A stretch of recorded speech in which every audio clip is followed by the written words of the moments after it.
क्या अपने ही बच्चों को बॉर्डर पर छोड़ना एक बेहतर ऑप्शन है? दरअसल अमेरिका में ग्रीन कार्ड पाने की दौड़ अब एक खौफनाक मोड़ ले चुकी है।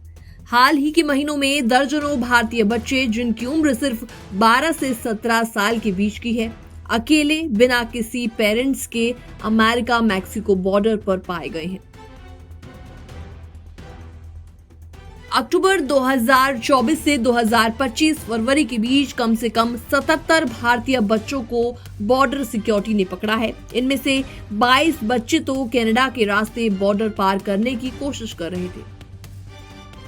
टाइम्स ऑफ इंडिया की एक रिपोर्ट के मुताबिक गुजरात के मेहसाणा के एक वकील ने खुद कबूल किया कि उन्होंने अपने 2 साल के बेटे को जानबूझकर बॉर्डर पर छोड़ा, सिर्फ इस उम्मीद में कि वो अपना अमेरिका में भविष्य बेहतर बना पाएगा, वहां पर पढ़ाई कर पाएगा, नौकरी करेगा और फिर आगे चलकर उन्हें भी वहां पर बुला पाएगा। लेकिन हैरानी की बात यहाँ पर यह है कि कुछ माता पिता इसे सुरक्षित रास्ता मानते हैं।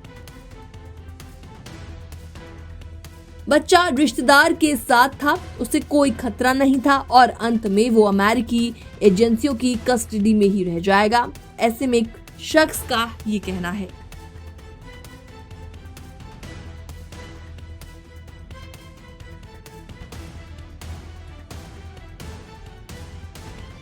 ट्रंप प्रशासन अब इन अकेले बच्चों को भी टारगेट कर रहा है। उन्हें डिपोर्ट करने या कानूनी कार्रवाई करने की तैयारियां हो रही है।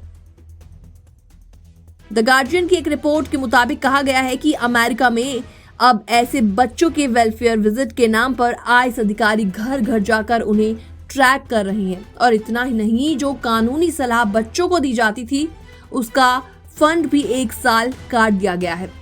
और जो एजेंसी इन बच्चों पर नजर रखती थी, अब वो आईएस के साथ उनकी पर्सनल जानकारी शेयर कर रही है।